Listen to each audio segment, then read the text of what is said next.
तो ये है 2026 की अपडेटेड रॉयल एनफील्ड क्लासिक 350। देखिए, ये सिर्फ एक बाइक नहीं है, ये एक इमोशन है, एक विरासत है। पर आज का ज़माना बदल गया है, मार्केट में इतने सारे नए ऑप्शंस आ गए हैं, तो सबसे बड़ा सवाल यही उठता है, क्या ये आइकॉनिक बाइक आज भी अपनी बादशाहत कायम रख पाएगी? चलिए, इसी सवाल का जवाब ढूंढते हैं। सीधी सी बात है, 2.5 लाख रुपए, ये कोई छोटी मोटी रकम तो है नहीं। और जब कोई इतने पैसे खर्च करने निकलता है तो मार्केट में इतने ऑप्शंस दिखते हैं कि सिर चकरा जाता है। कंफ्यूजन होना तो लाजमी है। तो क्या आज के टाइम में क्लासिक 350 पर इतना पैसा लगाना क्या एक स्मार्ट मूव है? और कंफ्यूजन क्यों ना हो, जरा मार्केट पर नजर तो डालिए। रॉयल एनफील्ड खुद ही अपने घर में कंपटीशन दे रही है। हंटर है, मीटियोर है और लेजेंडरी बुलेट तो है ही। फिर होंडा की CB350 है, जावा और YZD के मॉडल्स हैं, और दूसरी स्पोर्ट्स बाइक्स को तो गिनिए ही मत। मतलब इतनी भीड़ में कोई क्लासिक 350 ही क्यों ले? चलिए एक काम करते हैं, ये मार्केट की भीड़भाड़ और कंफ्यूजन को थोड़ी देर के लिए साइड में रखते हैं और सीधे मुद्दे पर आते हैं, बाइक चलाने का एक्सपीरियंस। क्योंकि देखिए, कागज पर लिखे नंबर्स जो स्पेक्स होते हैं वो पूरी कहानी नहीं बताते। असली बात तो फील की है। और इस फील के सेंटर में है रॉयल एनफील्ड का J1 प्लेटफॉर्म इंजन। 350 सीसी का ये इंजन, मतलब पावर और खिंचाव का एक परफेक्ट बैलेंस। और सबसे बड़ी बात, ये इंजन हंटर, मीटियोर, बुलेट सब में लगा है। मतलब ये एक टेस्टेड, ट्राइड और ट्रस्टेड इंजन है। भरोसे की कोई दिक्कत नहीं। बिल्कुल, ये एक शाही सवारी है। इसे टॉप स्पीड के लिए बनाया ही नहीं गया है। ऐसा नहीं है कि ये भागती नहीं, 120 किलोमीटर प्रति घंटे तक चली जाती है। पर इसे खरीदने वाला कोई भी इंसान टॉप स्पीड के लिए नहीं खरीदता। ये बाइक है आराम से, शान से क्रूज करने के लिए, एक राजा वाली फीलिंग के लिए। और उस राजा वाली फीलिंग के पीछे एक बहुत बड़ा राज है, और वो है इसका वजन, पूरे 195 किलो। आप सुनने में ये बहुत भारी लग सकता है, और है भी, लेकिन सच कहूं तो यही इसकी सबसे बड़ी ताकतों में से एक है। और वो ताकत क्या है? वो ताकत ये है कि गाड़ी सड़क से चिपक के चलती है। ये भारी वजन ही है जो इसे जबरदस्त स्टेबिलिटी देता है। चाहे खुला हाईवे हो या थोड़े खराब रास्ते, ये बाइक ऐसे चलती है जैसे सड़क को पकड़ लिया हो।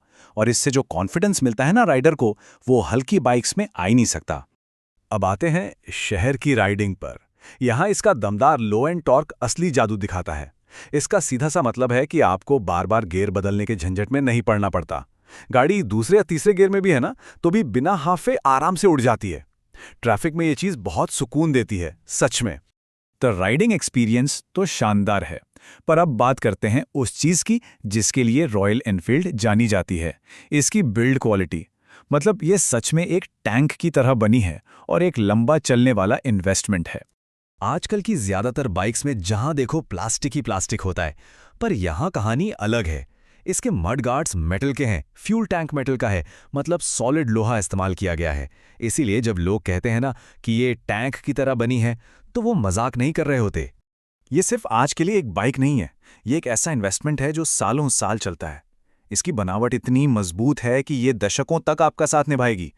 एक कहावत है इसके बारे में कि शायद अगली पीढ़ी भी इसे चलाएगी। अब इससे ज्यादा इसकी ड्यूरेबिलिटी के बारे में और क्या ही कहा जा सकता है। और इतनी मजबूत बाइक को रोकने के लिए ब्रेक्स भी तो दमदार चाहिए, राइट? तो इसमें सेफ्टी का पूरा ध्यान रखा गया है। आगे 300 mm और पीछे 270 mm की डिस्क ब्रेक्स हैं, और वो भी डुअल चैनल ABS के साथ।